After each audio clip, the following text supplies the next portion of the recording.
Thank you madam speaker. आपने अहम bill pay मुझे बोलने का मौका दिया है। मैडम स्पीकर, मैं बिल का टाइटल पढ़ रहा था, हेल्थ सिक्योरिटी से नेशनल सिक्योरिटी सेस बिल 2025। मेरा ये मानना है कि हेल्थ सिक्योरिटी तो या तो अच्छी डाइट मिले, अच्छा इंफ्रास्ट्रक्चर स्पोर्ट्स का मिले, उससे बेहतर सेहत आदमी की हो सकती है। पान मसाला तंबाकू ये तो हर जगह लिखा है कि सेहत के लिए बड़ा खतरनाक है, उसके बावजूद हम उसको नेशनल सिक्योरिटी से जोड़ रहे हैं।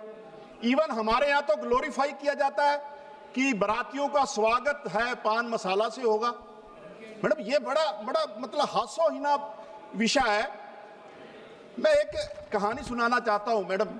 गुरु गोबिंद सिंह महाराज 10वें पातशाह, सिख धर्म में तंबाकू ये बाकी चीजों को कैसे लिया जाता है कि वो उनका एक घोड़ा एक बार जंगल में वो जा रहे थे, को तंबाकू के खेत को देख कर रुक गया था। तो इतनी खतरनाक चीज है ये चीजें। हम सरकार इस बिल के माध्यम से चाहती है कि देश की सिक्योरिटी उसको सिक्योर किया जाए। फिर तो पान बेचने वाला, तंबाकू बेचने वाला कहेगा कि मैं देश को सिक्योर कर रहा हूं। अभी तक तो हम सोचते हैं कि, और सोचते कि सच्चाई है कि देश की हमारी जो ग्रेट फौज है, आर्मी है, उसके कारण हम लोग सिक्योर हैं, हमारे बॉर्डर सिक्योर है। फिर तो कल को पान बेचने वाला कहेगा कि मैं टैक्स दे रहा हूं इसलिए देश का बॉर्डर सिक्योर है। तो ये अपने आप में बड़ा कॉन्ट्रडिक्शन पैदा करता है। मुझे लगता है ऐसी चीजें पूरी तरीके से वर्जित होनी चाहिए थी। हो सकता है सरकार की इंटेंशन में मैं शक नहीं कर रहा, लेकिन इसको नेशनल सिक्योरिटी से जोड़ना मुझे लगता है ये अपने आप में बहुत मैच्योर इशू नहीं है। दूसरी मैडम, गुजरात के मुंद्रा पोर्ट से हजारों करोड़ों की जो नशे की खेप पकड़ी जाती है और वो यूटिलाइज हो रही है देश के अन्य भागों में।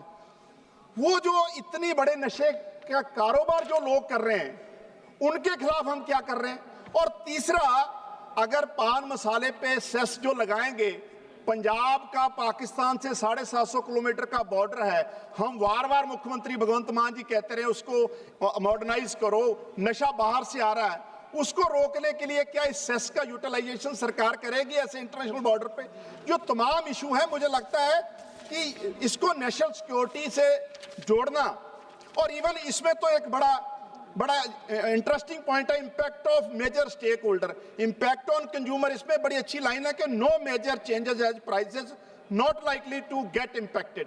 लेकिन आम कंज्यूमर को इसके प्राइस भी नहीं बढ़ेगा, उसका इंपैक्ट नहीं। क्या हम उसको ग्लोरीफाई कर रहे हैं? क्या पान मसाले को और लोग खाएं?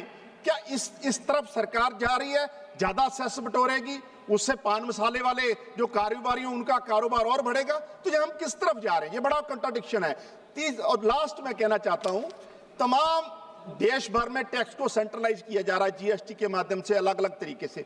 जो पान मसाला तंबाकू से जो सेस इकट्ठा होगा, स्टेट्स, देश के स्टेट्स, फेडरल स्ट्रक्चर है हमारा, तो स्टेट्स की भागीदारी, स्टेट्स का उसमें हिस्सा कितना रहेगा, क्या रहेगा, उसके लिए क्लैरिफाई करना चाहिए।